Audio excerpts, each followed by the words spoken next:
Hey everybody, my name is Mark, and today I would like to talk to you about my Adam Purvis Xerx.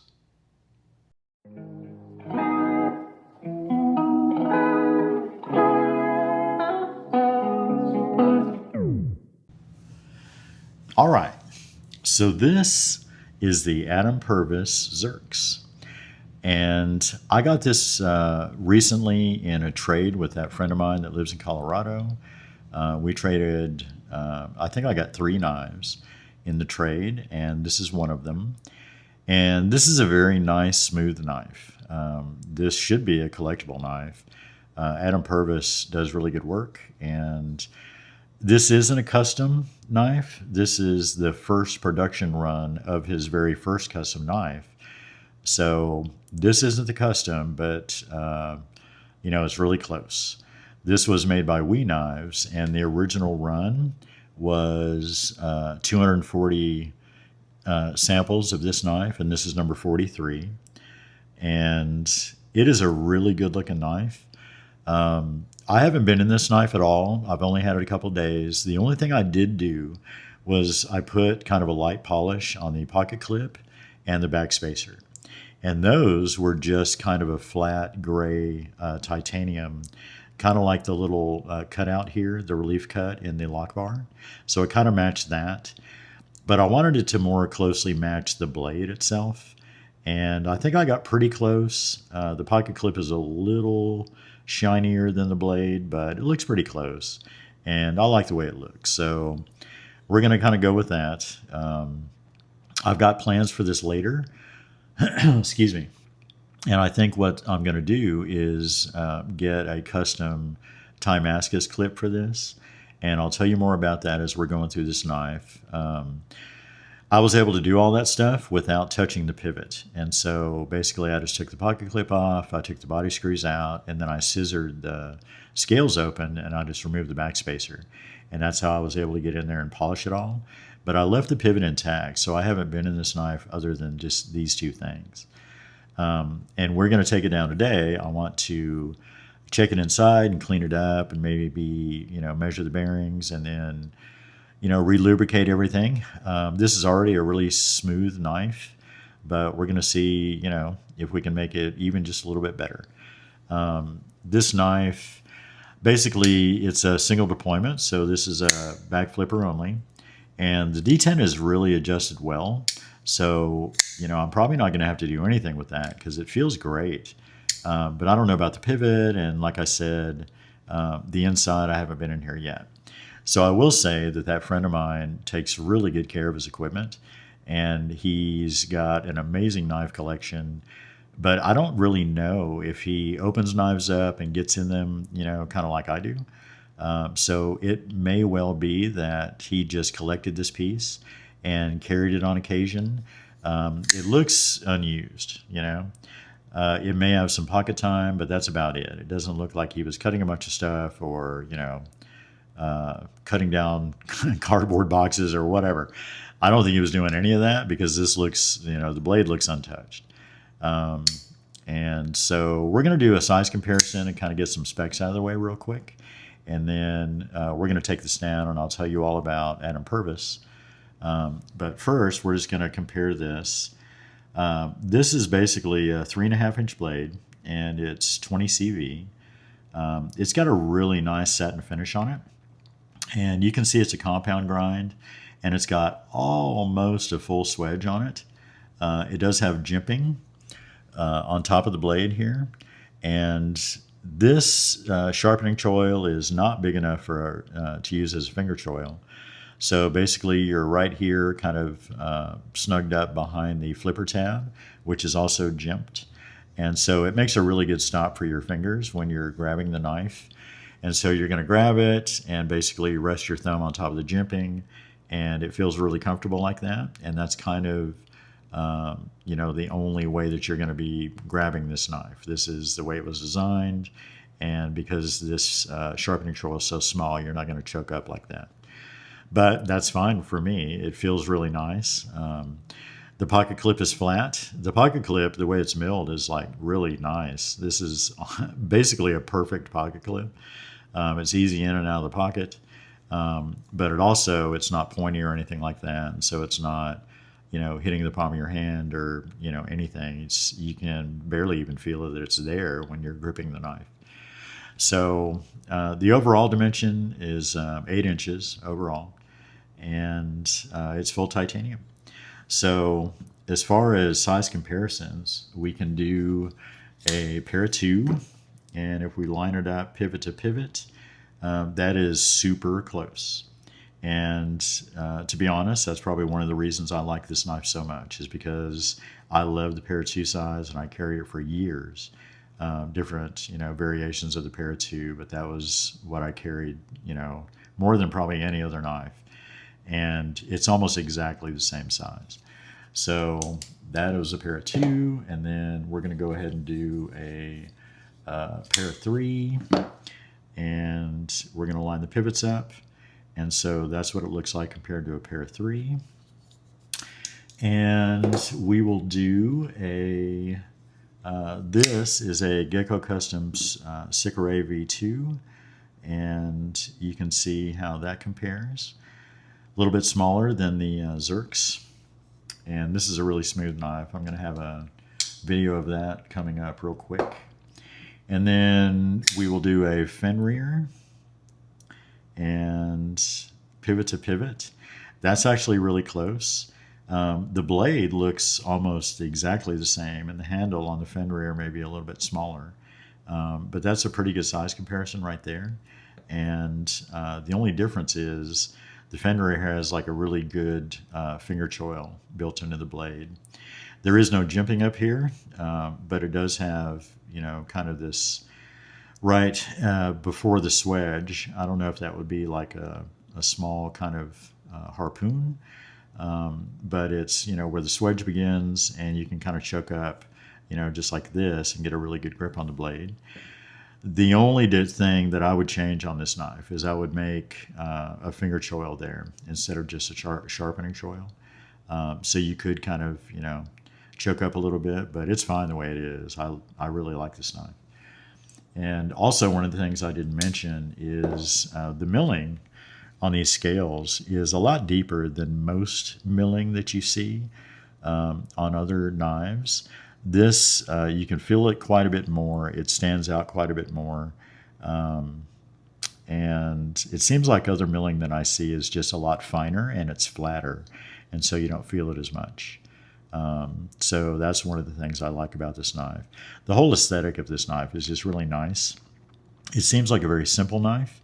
So does, when you look at a lot of knives, the Rosalinda, Monterey Bay knives, that's a really simple looking knife, but there's subtle design cues in it, and the smoothness, makes it kind of stand out from all the competition. And that's basically what this knife does. It's got little subtle things that are really well done.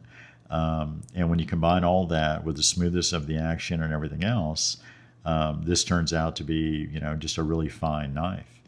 So we're going to go ahead and get into it. Like I said, I haven't taken this apart yet at all. So I believe that the pocket clip screws are not involved in the backspacer or anything like that. So I'm going to go ahead and leave the pocket clip on there, and we're just going to pull some body screws. So basically, Adam Purvis. Adam Purvis is a firefighter, and he has been for at least 20 years. And he, kind of fell into knife making. He likes, he's obviously a knife guy, but he, just developed his knife making into a hobby. And he made knives for, a few years. That was in 2016, 2017, and I think after a couple of years, he ended up with right around 20 knives that he had custom made. And right about that time, he decided that he actually enjoyed, kind of a lot more making accessories for knives. And so he stopped making custom knives. He's turned those over to, production OEMs, basically. And that's where this knife came from. After he had stopped making custom knives and started concentrating on, basically Damascus accessories is what he does, and they are beautiful.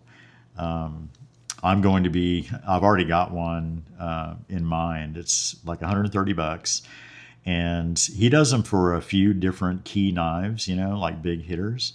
And I think this, because it's his first knife that he did, he does one for this knife. And so it is beautiful. He offers them in, 3 different variations. I think you can get white Damascus and black Damascus, and then something he calls ghost Damascus.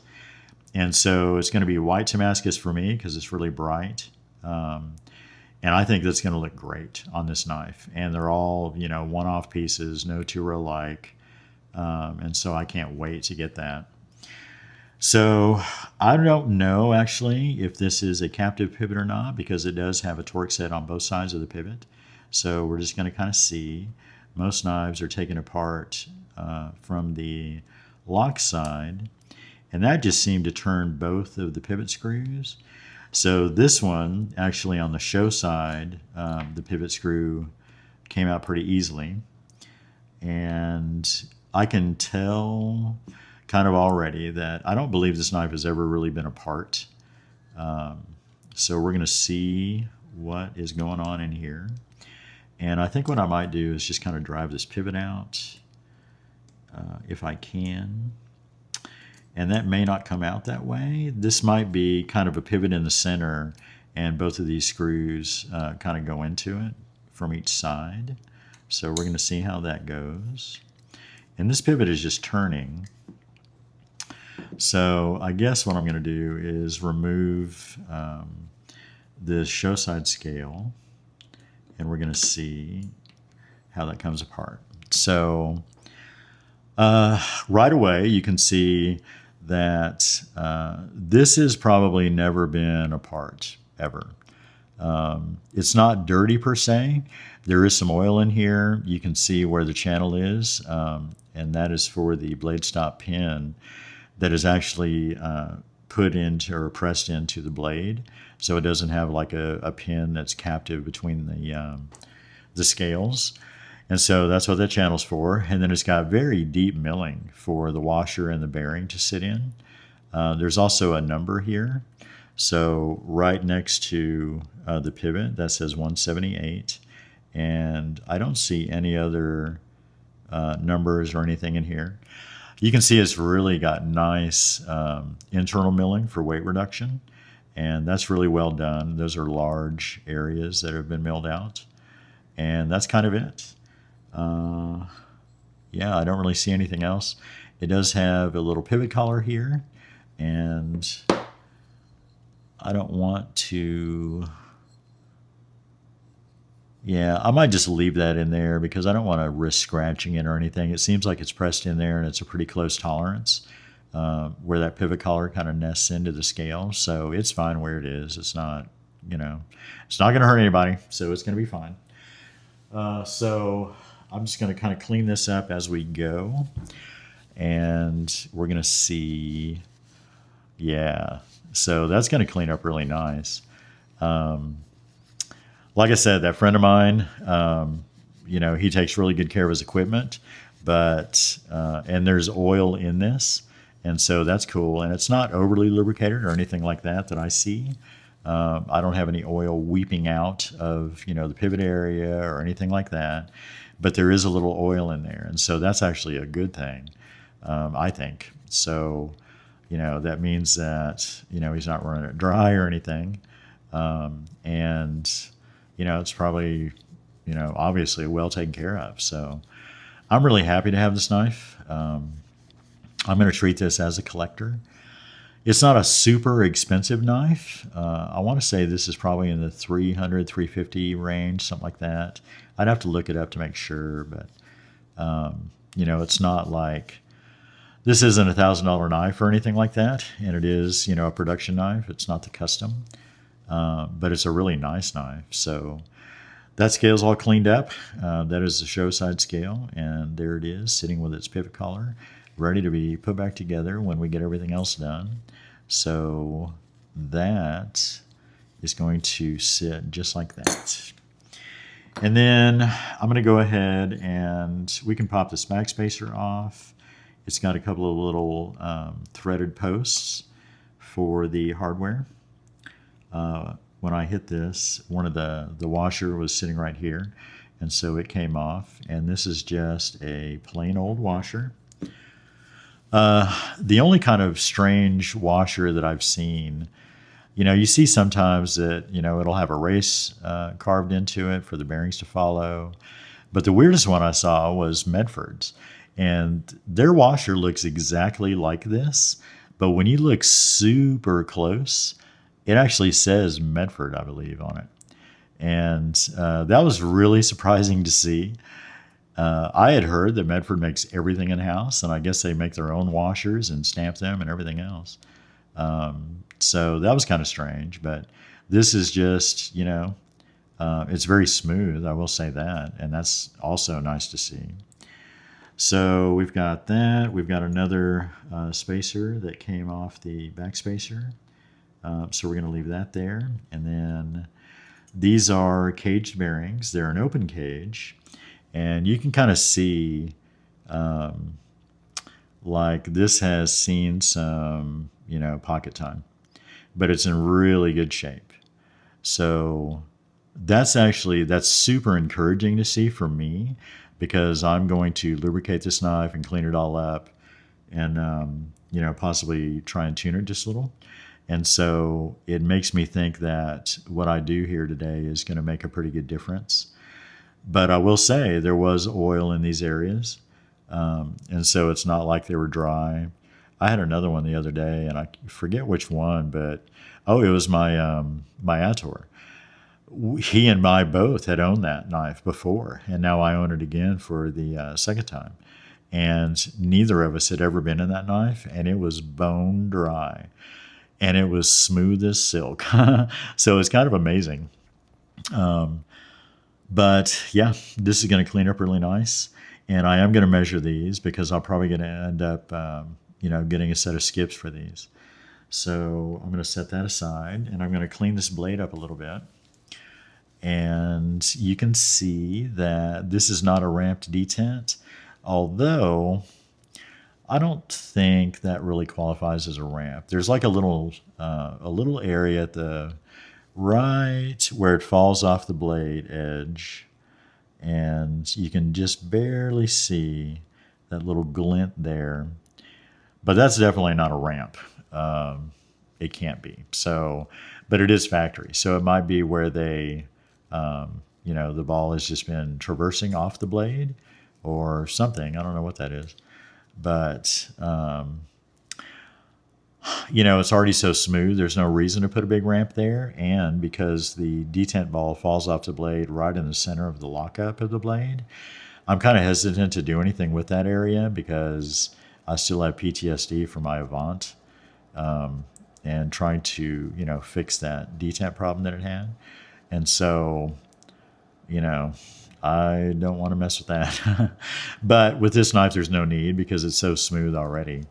And you can see the little lines in the blade around the arbor of the pivot, where those bearings have been, kind of traversing. So the blade is clean. And we're going to see, okay, so this is going to come out. And this actually that's exactly what I was thinking. So there is just a pivot in the center, and the screws come in from both sides. This one was kind of retained. I'm not going to wrestle to try and get this off of here because there's really no need. I can treat this just as like a capped pivot, because this pivot screw is not really going anywhere.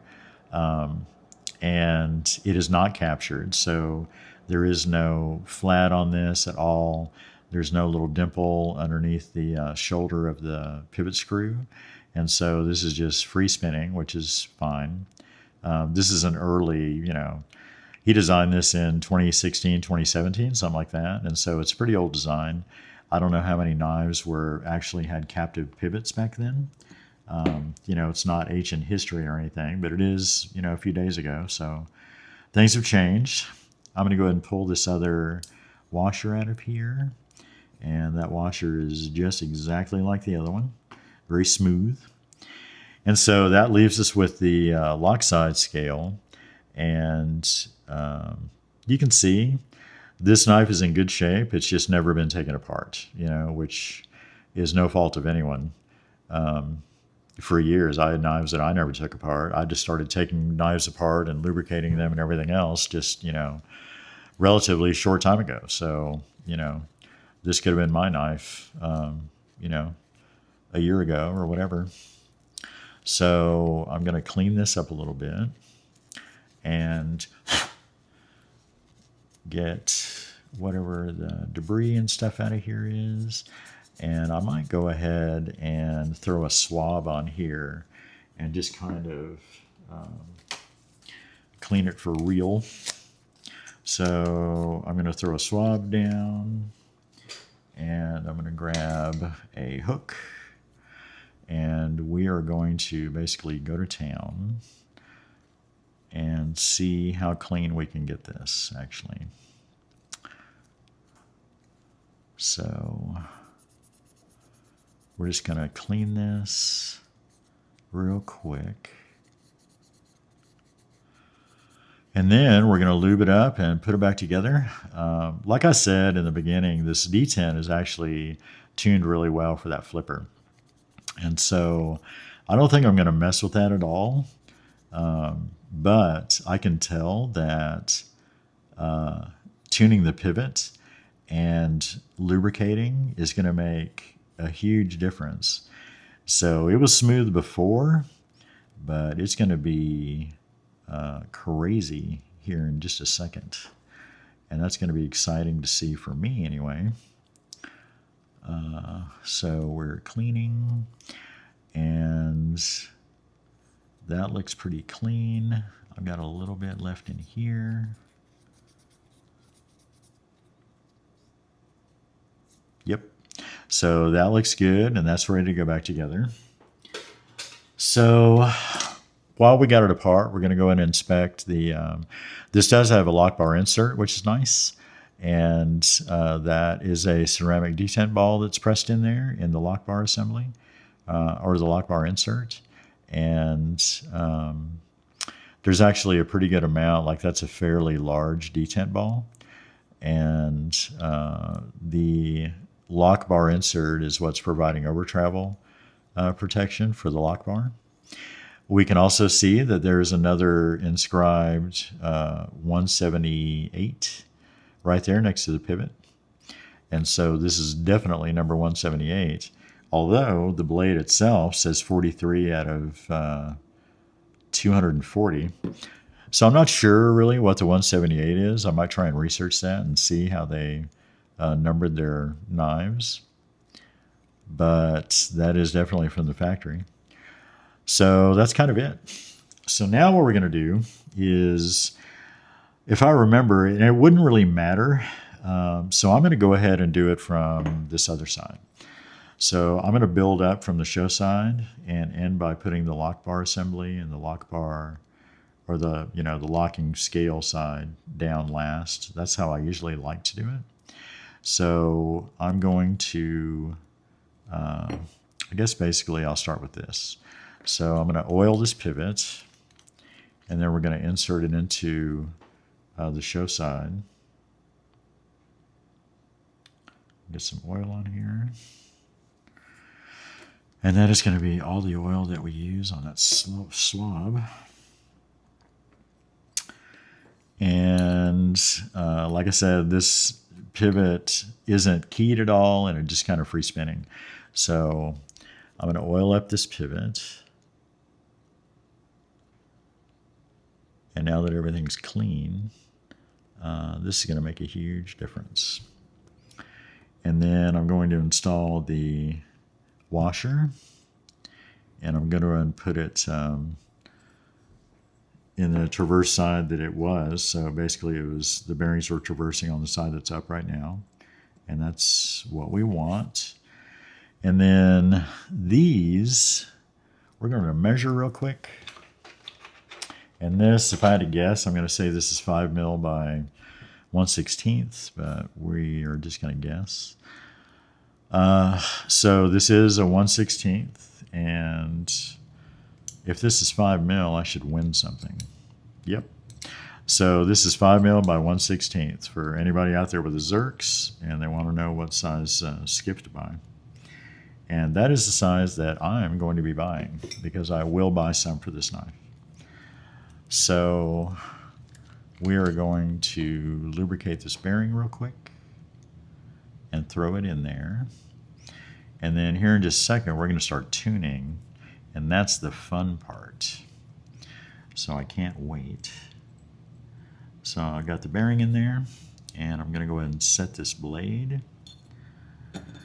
And this blade stop pin that's pressed into the blade, that's not actually, touching anywhere. So I'm not going to even bother, putting any lube or anything on it because it really doesn't matter. What I am going to do is put a little dot down inside that detent hole just for good measure. And that is all the lube that's going to see. And then I'm going to do this other bearing and throw that in there. And I'm not going to talk about open cage bearings and fully closed bearings because I have so many times. But if you want to know, go check out one of my other videos. So I'm going to put this washer in, and then it's time to set everything back.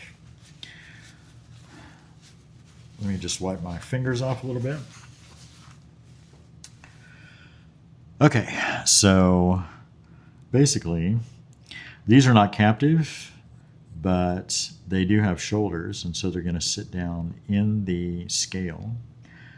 So I'm going to set that there, and then I'm going to put the backspacer in, and that is going to sit right there. And then I'm going to go ahead and put a little Loctite on this. There's no need on the other side because it wasn't moving. I don't think it was, it's not cross-thread or anything. It was just in there pretty tight, which is fine because, that's what I was going to do with this Loctite anyway. So, and I've switched Loctites. I don't know if I mentioned. I think I did in one. I had switched from the really runny Loctite that I don't really care for to a gel product. And I didn't care for that at all, not one bit. So I tried to use it on a couple of knives, and it was just a mess. I couldn't really get it to act right. I just didn't like it. And so, but I wanted something a little thicker. And the 243 that I'm using now is just that. It's a little thicker, and it's designed, it's not a gel or anything like that. It is still liquid, but it's thicker, and it kind of it makes it easier to apply. So we're going to pop these in just like so this is a really close tolerance. There we go. So the spacing between the pivot and these screws is exact. So I've got Loctite in the female part of the pivot, and so I'm going to run the screw in there. And I personally feel that once you Loctite something, you're going to adjust it, and you're going to get it the way you want it and everything else. But then you need to leave it alone, So I'm just going to, once we tune this knife here, I'm going to set this back with the rest of my knives, and I'm not going to touch it for a couple of days. So I didn't really crank down on the pivot when I reset it just now, but the blade centering is perfect. So I'm going to go ahead and do the body screws, and then we're going to start tuning, and I can't wait because it's going to be so awesome. And I'm going to snug that up, and then these actually have a little dry Loctite product on them, probably from the factory still, and that's fine. My knives, like every couple of months probably, I'm going to go through these knives anyway, and open them up and, relubricate them and just check them out, wipe them down. And it's not really that it needs to be done. If I was carrying my knife all the time, every day, then the service interval would need to be that, frequent as far as I'm concerned, every couple of months. These knives, I don't carry knives like this except on the weekends. So me tearing it down every few months, I do that with all my knives just because I like doing it. And so, at this point, I've probably got 70 knives or so, and a lot of them are collectors and ones that I really care about. I've still got some that, are just little round the way neighborhood knives that I picked up here and there and whatever. But I service those too. And I do it just as a hobby, basically, just because I like doing that. Not really that it needs to be done, but, I like to keep my hand in. So that blade centering looks really good. And the detent we didn't change, and so it still feels great. That pivot is a little bit tight. So I want this tuned like glass. I really like that detent. So that pivot's a little tight. So basically I'm going to back it off, and my whole thing is turning again. Yep. So basically to back this off, because it's not a captive pivot and I screwed it in there, it's not tight, but I'm going to have to put a driver on the other side just to tune this, which is fine. This was 2017 for, after all. So I want it a little more drop shut than that. And, since we're running Loctite and everything, we can put the pivot however we want, and it's not really going to go anywhere. So because I've just freshly oiled this, I'm going to actuate it a few times just to make sure that everything is dispersing properly, and then it'll give me a true sense of, kind of what the tuning is going to be. I need to run that lube through its little bearing system and all around the pivot and make sure everything's cool. So just a little bit more. It's got to be. This is probably going to be the one.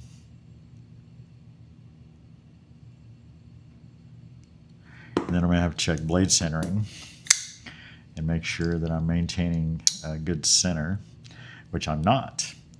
So the blade centering has fallen off because I have loosened the pivot up to be drop shut, basically. And so I'm going to have to tighten that pivot up a little bit. And so what I'm going to do is tighten it up like really pretty good. And I'm going to do it from both sides, just in case that one that was on the pivot and seemed like it was on there really well has loosened up in some way, which I doubt, but we're just going to check. So I've got that pivot pretty tight now, not overly tight, but now I've got my blade centering back, and the detent still feels great, but it's just a little tight. So now I'm going to have to just very carefully come back and keep a closer eye on my blade centering and see how far that I can tune this to get that blade drop shut and still maintain my blade centering. And it's only going to get better as the lube kind of permeates around. And I will say I'm about to, and I actually have the final product that I'm going to try for my bearings is on the way. And it's going to be amazing. I really am excited about that. I'm going to do a video on it, and I can't wait. But it's going to make a really big difference with lubricating the bearings in the pivot area. And so I can't wait to share that. But as soon as that gets there, it's going to make tuning, I believe it's going to make tuning a lot different. And so this is really close to where I want. It's kind of a shake shut, and it's super smooth. And I've still got really good blade centering. And so I'm going to do just a hair more, which hopefully doesn't mess up my blade center.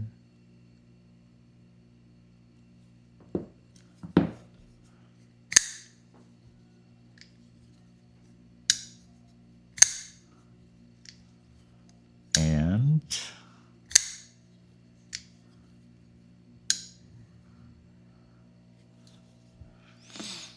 that is so close to where I want it, but every time I get it there, the blade centering falls off just a little bit.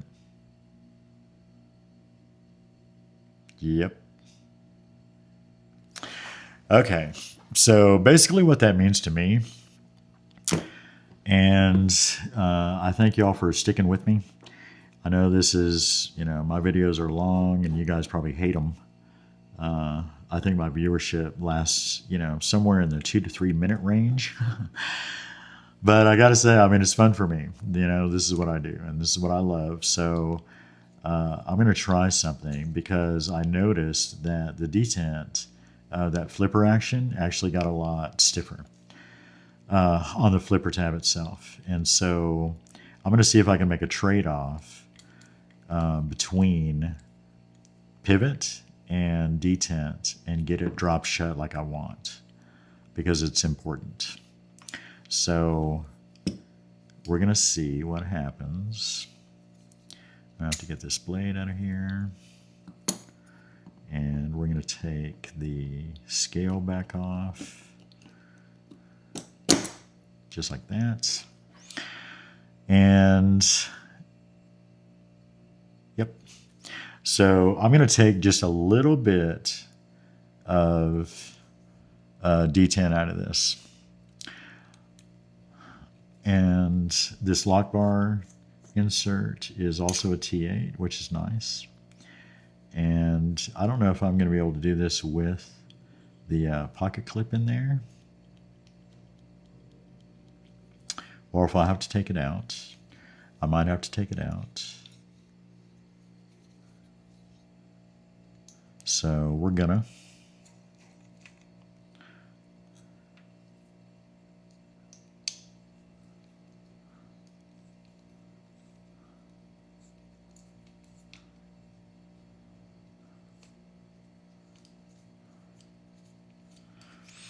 And I believe this screw actually had some Loctite on it, and that's why it feels a little different. Okay, so I have found that lock bars, like that lock bar insert's actually about to come out, so it's not as tough as some other ones, but there are some lock bar inserts that are really in there. Just the tolerance, the machining tolerance is so tight that you got to have it just right to come out of there, and you have to do everything like super even. Otherwise, you're just not getting it out. Just like this one. So I'm going to have to push on the tab and try and lift it out of its little insert or its little milled area as evenly as possible to get it to even think about coming out. Just like that. Okay, so now I've got that. Let's see, there was one thing.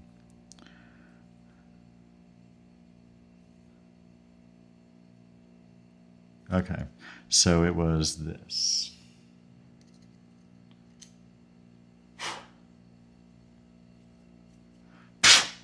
Yep. Okay, so where I'm sitting now, and I'm going to take, it's not going to be a lot, but I think it's going to make a difference.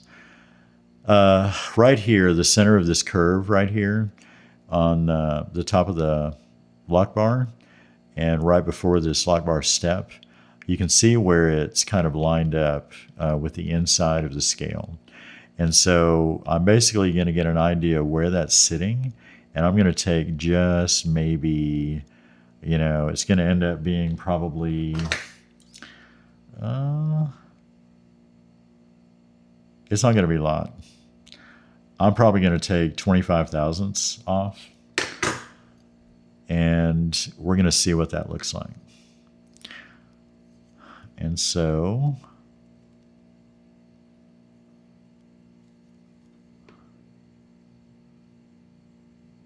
now, basically this little step where the lock bar insert sits, that milled step right there is pretty exactly even with the inside of the scale there, and it's kind of a straight line when I'm looking at it. I'm going to put just a hair back.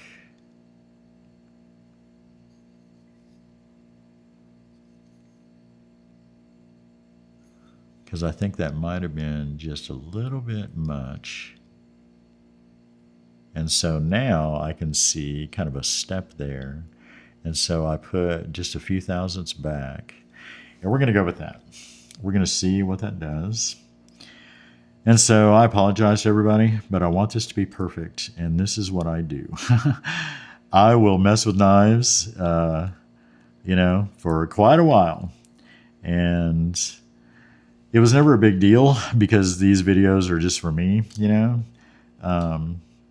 And, you know, you can't shut me up. I like talking, basically, and working on knives. And so I just started filming them. But some of this stuff, you know, I know there's a lot of viewers out there that, you know, they just want some quick information and everything else. And that's cool. And I've been there. There are things that I just want to find out as quickly as possible, and not get, you know, bored by some old man. And I get it. But some of the stuff takes time, and if I can figure this out and get it right where I want it, and I've got drop shut action on a knife with, you know, still a really good detent, and I get my blade centering to stay, you know, where I want it, then that's a win for me. And that other one is spinning now, so I'm going to hold that and try and run this first pivot screw in before I put a wrench on the back, basically.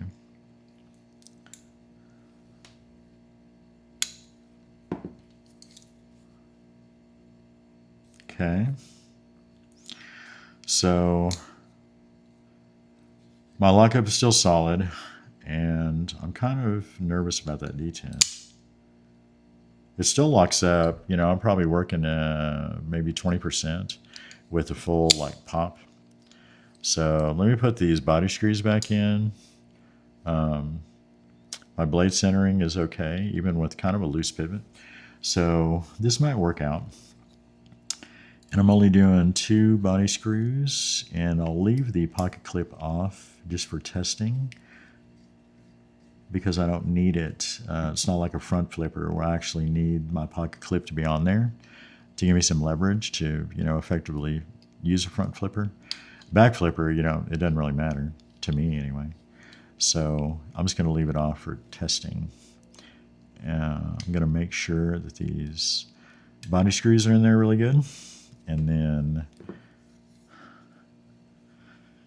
if I'm shaking this detent, I can't defeat the detent. That flipper action still seems really good. This is going to work. See, so this is what it's all about, people, because this is going to end up perfect. I am so excited. All right, so that is super close to where I wanted it. This pivot is spinning. This pivot, if I hold it, it does not. So I'm adjusting it right now without this pivot screw spinning at all because I got my finger on it and I could feel it if it was. So I'm actually making adjustments now. And I still have like perfect blade centering, and I've got a really good detent for the flipper.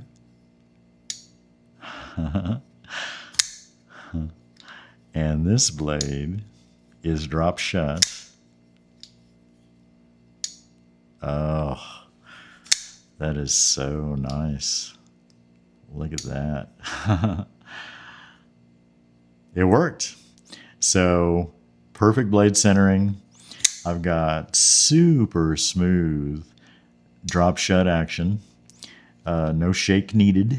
And my pivot is on there. The flipper, the detent is still crispy enough.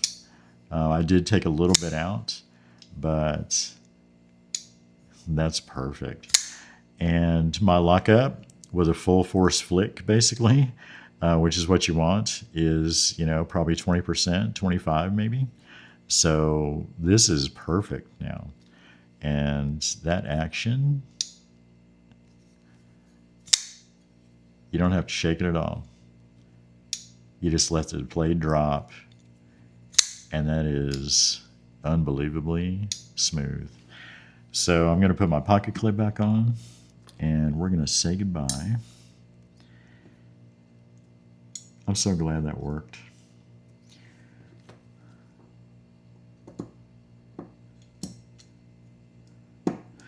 And just so y'all know, you know, my YouTube channel is nothing, right? I have like 150 subscribers or something. I've been doing this about a month and a half now, and it's fun. And, you know, I thank everyone that is, you know, watching any of my videos. I really am appreciative and amazed every day that anyone would take the time to be bored out of their gourd, basically, by some old dude like me. But I am thankful.